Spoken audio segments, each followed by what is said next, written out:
अब मैं आपको विनायक शांति का विधान बताता हूं।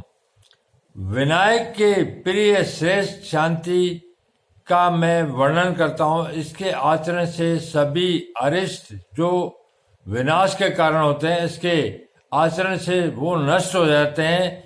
यह विनायक शांति संपूर्ण विघ्नों को दूर करने के लिए की जाती है। विनायक शांति जो होती है संपूर्ण विघ्नों को, जो बाधाएं हैं उनको दूर करने के लिए की जाती है। सौपन में जल में आह्वान करना, मुंडित सिरों तथा गेरुआ वस्त्रों को देखना, मस्तक रहित सब, बिना किसी कारण के दुखी होना, कार्य में असफल हो जाना इत्यादि विनायक द्वारा ग्रहित होने पर ही दिखाई देते हैं। ये चीजें विनायक जब रुष्ट हो जाता है तब दिखाई देते हैं। विनायक द्वारा ग्रहित हो जाने पर राजपुत्र राज्य को प्राप्त नहीं कर सकता, कुमारी पति प्राप्त नहीं कर सकती, गर्भिणी पुत्र को और क्षत्रिय आश्चर्य तत्व को प्राप्त नहीं कर पाता, विद्यार्थी पढ़ नहीं पाता, व्यापारी व्यापार में लाभ नहीं कर पाता और कृषक कृषि कार्य में सफल नहीं होता। इसलिए इन विघ्नों को दूर करने के लिए पुण्य दिन में सौपन कार्य करने चाहिए। पीले सरसों की खली, धरत अर्थात घी और सुगंधित कुकुम का उटन लगाकर स्नान कर पवित्र हो जाएं। ब्राह्मणों द्वारा स्वास्तिक वाचन कराए, विधि पूर्वक कलश स्थापन कराए और ब्राह्मण अभिमंत्रित जल के द्वारा यजमान का अभिषेक करे और इस प्रकार कहे, शस्त्राक्षम सत धारण मर्ष्या वचनम कर्तम तेन तवामा विषिम चामी पाव माने परंतु ते भग्गम ते वरुणो राजा भग्गम सूर्य बृहस्पति भग्गम इंद्र चक्षु वायु चक्षु भग्गम सप्त श्रेयो दंदु यते केशकु दुर्भाग्यम सीमते यचे मुगरी ललाटे कर्ण योर क्षणोराप धवंतु ते सदा।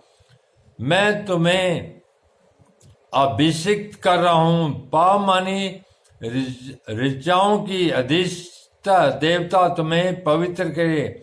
महाराज वरुण, भगवान सूर्य, बृहस्पति, इंद्र, वायु तथा सब ऋषि गण अपना अपना तेज तुमको आदान करे। तुम्हारे केशों, सीमंत, मस्तक, ललाट, कानों और आंखों में जो भी दुर्भाग्य है उसको वे आप देवता नष्ट करे। अनंतर कुशा को दक्षिण हाथ में ग्रहण कर सरसों के तेल से हवन करें, अर्थात सरसों के तेल से हवन करें। मित समित साल कालकंटक कुष्मांड तथा रास पुत्र के अंत में सवा समझ कर हवन करे। चतुष्पथ पर कुश बिछाकर सूप में इनके निमित्त बलि नैवेद्य अर्पण करे। खिले हुए फूल तथा दुर्वा से अर्ध दे। मंडल में अर्ध प्रदान कर विनायक की माता अंबिका की पूजा करें।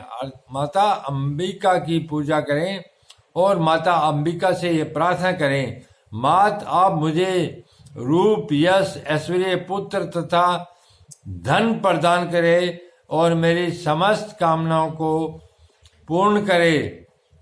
अनंतर सफेद वस्त्र, सफेद माला और सफेद चंदन लगा धारण कर ब्राह्मण को भोजन और गुरु को 2 वस्त्र प्रदान करे। इस प्रकार ग्रहों और विनायक की विधि पूर्वक पूजा करने से संपूर्ण कर्मों के फल की प्राप्ति होती है और लक्ष्मी की प्राप्ति होती है। भगवान सूर्य, कार्तिकेय और महागणपति की पूजा करके मनुष्य सभी सिद्धियों को प्राप्त कर लेता है।